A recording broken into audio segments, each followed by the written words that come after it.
नमस्कार दोस्तों, कैसे हो आप लोग। सबसे पहले स्टैंडर्ड डिस्क्लेमर, ये वीडियो पूरी एजुकेशन पर्पज़ के लिए। कोई भी फाइनेंशियल डिसीजन लेने से पहले अपने फाइनेंशियल एडवाइज़र की सलाह ज़रूर लें। बात करेंगे आज डब्ल्यू डी साइकिल थ्योरी के हिसाब से निफ्टी बैंक निफ्टी और स्मार्ट मनी के हिसाब से निफ्टी बैंक निफ्टी और स्टॉक्स की। तो हाँ, सबसे पहले निफ्टी डेली चार्ट पे आ गए और एक बार रिट्रेसमेंट को देखते हैं, क्या रिट्रेसमेंट कहाँ से ले रहा है मार्केट और क्या ले सकता है आगे। ये हाई है, ये लो है, ठीक है। और हमारा रिट्रेसमेंट पॉइंट 0.5 से लेके 0.6 तक, उसके बाद एक लेवल हो गया हमारा 0.786 का। अब इसको हटा देता हूँ। अब इससे समझने की कोशिश करेंगे हमारा रिट्रेसमेंट कैसे होता है, हम रिट्रेसमेंट को कैसे फाइंड आउट कर सकते हैं।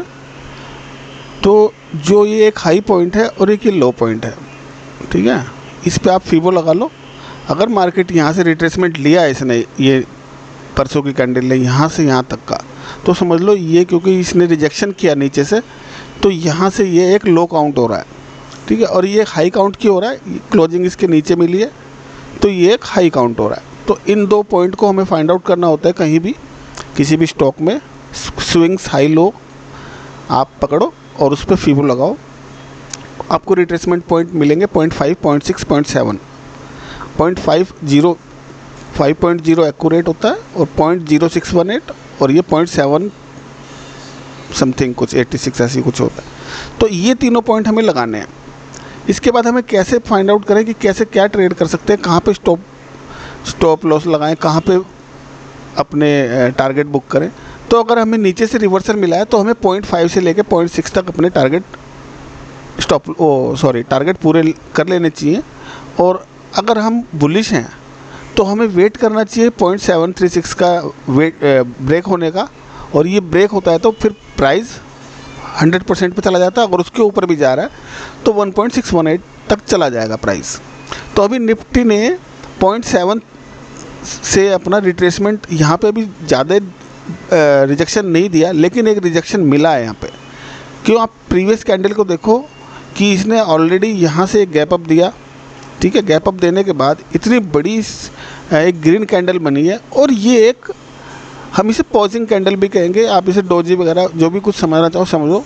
ये एक हमारी बेस कैंडल में भी काउंट हो रही है फ़िलहाल के सिनेरियो में, ठीक है ना। अगर ये बेस कैंडल बन गई फिर इसके बाद हमें क्या देखना होगा, रैली बेस रैली हो रही है या रैली बेस ड्रॉप हो रहा है, ठीक है। तो ये हमारा एक क्या बन जाएगा, अगर ड्रॉप हो रहा है तो ये हमारा सप्लाई एरिया बन जाएगा। और अगर ये रैली बेस रैली हो रही है तो ये हमारा एक सपोर्ट एरिया, डिमांड एरिया बन जाएगा। वो सारी बातें, वो सारी डिसीजन क्या होगा, प्राइस या कल जो भी या परसों या उसके अगले दिन जो भी इस प्राइस को नीचे जाए या ऊपर जाए, अच्छी कैंडल से जाना चाहिए।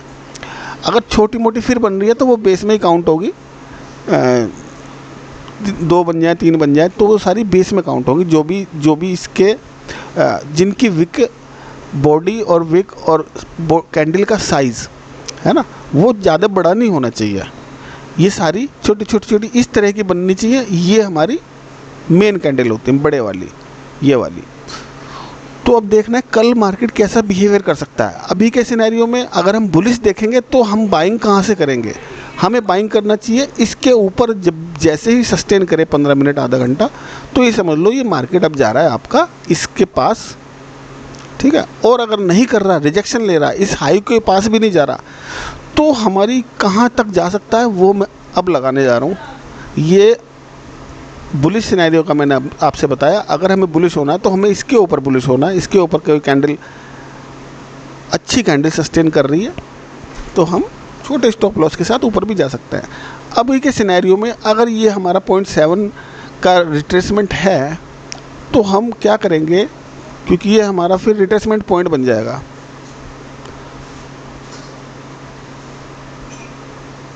ये हमारा 0.786 का रिट्रेसमेंट पॉइंट है। अगर मार्केट ने यहाँ से रिट्रेस ये लिया है या इसको कंफर्म करता है तो हमारे टारगेट क्या होने चाहिए, ठीक है। हमारे टारगेट होने चाहिए 0.5 से लेके 0.6 और एक्सट्रीम टारगेट हमारा होना चाहिए 0.786। अब इस फीबो को हटा दो, हमारे लेवल्स आ गए इस पर। इस चीज़ को थोड़ा समझेंगे, ये बहुत इंटरेस्टिंग है।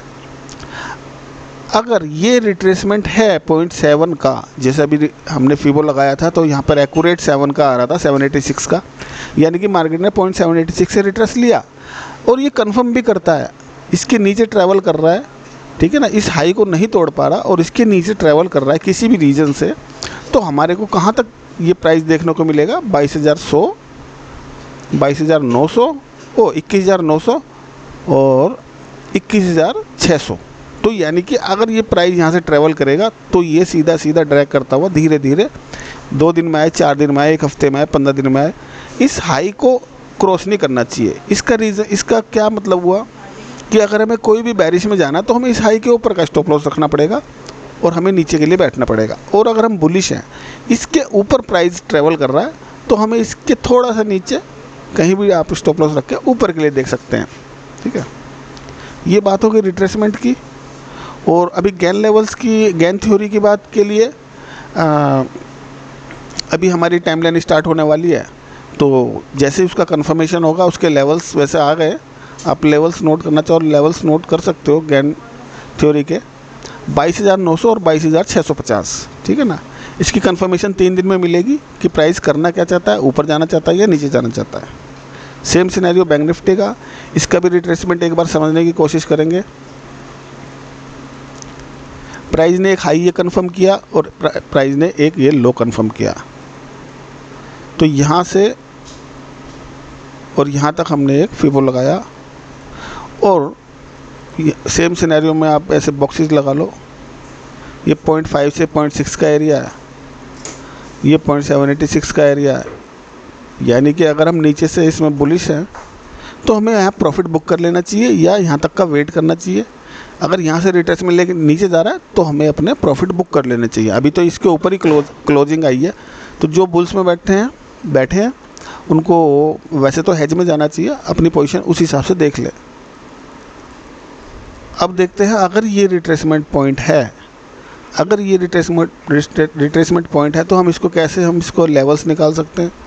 हम क्या करेंगे, एक फीबो इस तरह से लगाएंगे, 0.5 से 0.6 का एरिया मार्क करेंगे और 0.786 का भी एरिया मार्क कर लेंगे। अब हमारे पास क्या आ गया, एक रिट्रेसमेंट पॉइंट्स आ गए। कैसे? अगर ये कंफर्म कर रहा है कि मैं एक स्विंग हाई बना, ठीक है, यानी कि प्राइस इसके ऊपर नहीं जा पा रहा और इसके नीचे जा रहा है, तो हमारे को कहाँ तक के टारगेट देखने को मिलेंगे? 47,900, 47,500 और एक्सट्रीम टारगेट्स 46,850, ठीक है। अब चलते हैं हम सीधा 15 मिनट। इसके भी लेवल्स आप नोट कर लो, टाइम जोन के लेवल्स हैं ये 49,700 और 48,900, यानी कि 800 पॉइंट का जोन है ये। इसके बीच में कंसोलिडेट रहेगा, ऊपर प्राइस होगा तो बुलिश होगा, नीचे होगा तो बेरिश होगा। सेम सिनेरियो निफ्टी में 22,900 के ऊपर बुलिश, 22,650 के नीचे बेरिश। अब देखेंगे स्मार्ट मनी से।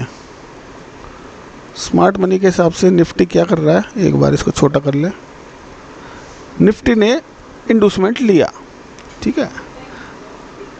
ये इंडूसमेंट कब लगाया होगा? 4 जून को लगा दिया होगा, ठीक है ना। और आज इसने इसको रिट्रेस कर लिया, यानी कि 21,300 भी पकड़ा तो 22,300 दिख रहा है शायद, ये 800, 22,800, तो यानी कि काफ़ी ट्रैवल कर लिया इसने।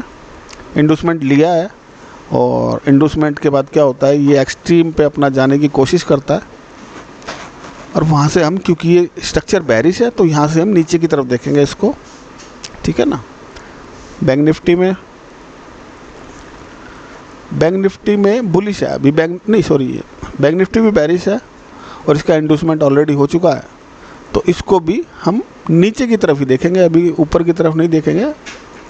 ऊपर मिलेगा, नीचे की तरफ देखेंगे। फिर निफ्टी, बाकी फिर निफ्टी भी बेरिश सिनेरियो, हायर लेवल 22,600 और अभी चल रहा है 21,900, तो 700 पॉइंट की रेंज है अभी ये इसके पास, तो इसके आसपास ही, इसको 600 के आसपास ही नहीं देखेंगे नीचे।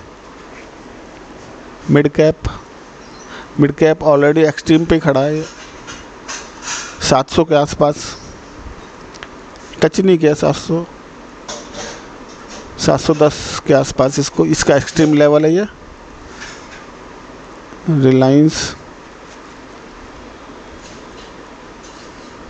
रिलायंस का भी इंडूसमेंट पेंडिंग है, इसको लेने की कोशिश कर सकता है ये 2950 के आसपास, उसके बाद एक्सट्रीम पे सेल करना है इसको।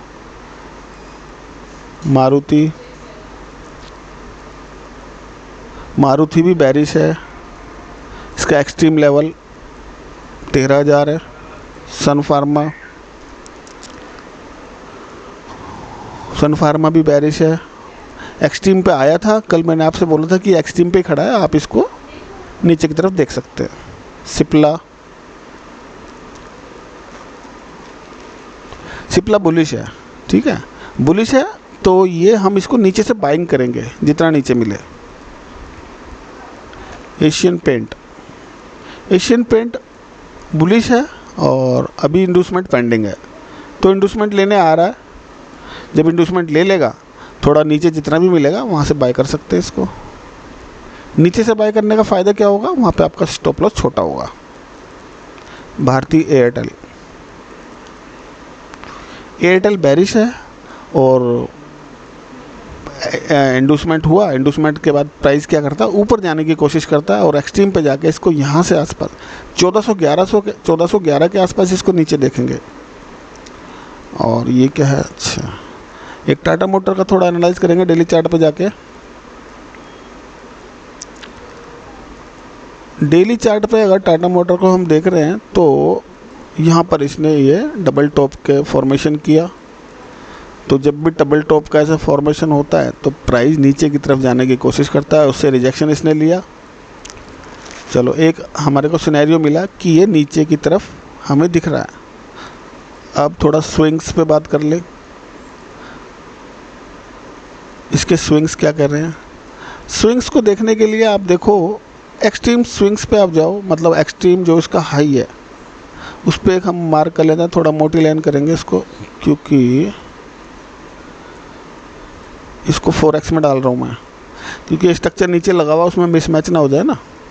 तो हमको ये स्विंग नहीं देखना, हमें देखना है एक्सट्रीम वाला। एक्सट्रीम स्विंग के बैक में जाओ और स्विंग फाइंड आउट करने की कोशिश करो। एक स्विंग हमें, इसका लेटेस्ट स्विंग ये है, इसको मैं ट्रेंड लाइन से लगाऊंगा, इसको भी 4x पे करते हैं, ठीक है। इस लेग में ओवरऑल जितने भी पुल बैक है उसको हम मार्क कर लेते हैं। इसके बाद हमें एक ये दिखाई दे रहा है, ये कहाँ पे टैप हुआ हमें ये देखना है। उसके बाद ये दिखाई दे रहा है, ये कहाँ पे टैप हो रहा है वो देखना है। और उसके बाद ये वाला स्विंग है। अब ये सारे हमें मैच करने हैं कि कौन कौन से स्विंग ये ले चुका है। थोड़ा एक्यूरेट कर लें इसको तो पता चले कि हाँ, तो जो ये एक्सट्रीम हमारा हाई है, ठीक है ना, ये वाला एक्सट्रीम हाई पकड़ना है, ये वाले हाई नहीं पकड़ने। उसके प्रीवियस में हमें पुल बैक देखने हैं, तो फर्स्ट पुल बैक मार्केट ले चुका है, इट मीन्स कि मार्केट ने ये हाई बना चुका है। अब ये जब भी पुल बैक लेता है तो ये मार्केट क्या करता है, नीचे जाने की कोशिश करता है। जैसे कि मैं हर वीडियो में बताता हूँ, जब भी ये हम इसको इंडूसमेंट काउंट कर रहे हैं डेली चार्ट पे हालांकि बुलिश है, लेकिन डेली चार्ट पे इसने इंडूस किया, तो इंडूस किया अगर डेली चार्ट के हिसाब से देखें, ये हमारा इंडूसमेंट लेवल है डेली चार्ट का, ठीक है। इंडूसमेंट के बाद प्राइस क्या करता है, नीचे जाने की कोशिश करता है। नीचे कैसे जाएगा, ऊपर में क्लोजिंग नहीं करनी चाहिए प्राइस को, और जितना ऊपर मिले, जैसे हमें अभी दिखाई दे रहा है एक यहाँ पर ये एरिया, ये वाला एरिया जो है इसका एक अच्छा सप्लाई जोन है। तो प्राइस जब भी यहाँ पे आएगा, देखो ये आया, ये गिर गया, इसके बाद सेकंड बार गया और फिर गिर गया, अब थर्ड बार गया लेकिन फिर गिर गया, इस हाई को क्रॉस नहीं कर पा रहा। इसका मतलब क्या, हमें जो भी स्टॉप लॉस रखने हैं इसके ऊपर रखने हैं। अगर हम लॉन्ग टर्म के लिए देख रहे हैं, बेरिश या बुलिश जो भी देख रहे हैं, स्टॉप लॉस इसके ऊपर और जितना एक्सट्रीम पे मिले सेल करना है, ठीक है। तो अच्छा, अब बात कर रहे थे स्विंग की। पहला स्विंग मार्केट ले चुका है, यानी कि पहला इंडूसमेंट लिया और एक्सट्रीम पे गया। अब ये नीचे जाने के बाद फिर ऊपर जाने की कोशिश करेगा, तो नीचे कहाँ तक जा सकता है। पहला स्विंग ले लिया, मैं इसको हटा रहा हूँ, क्या दूसरा स्विंग भी लिया इस प्राइस ने?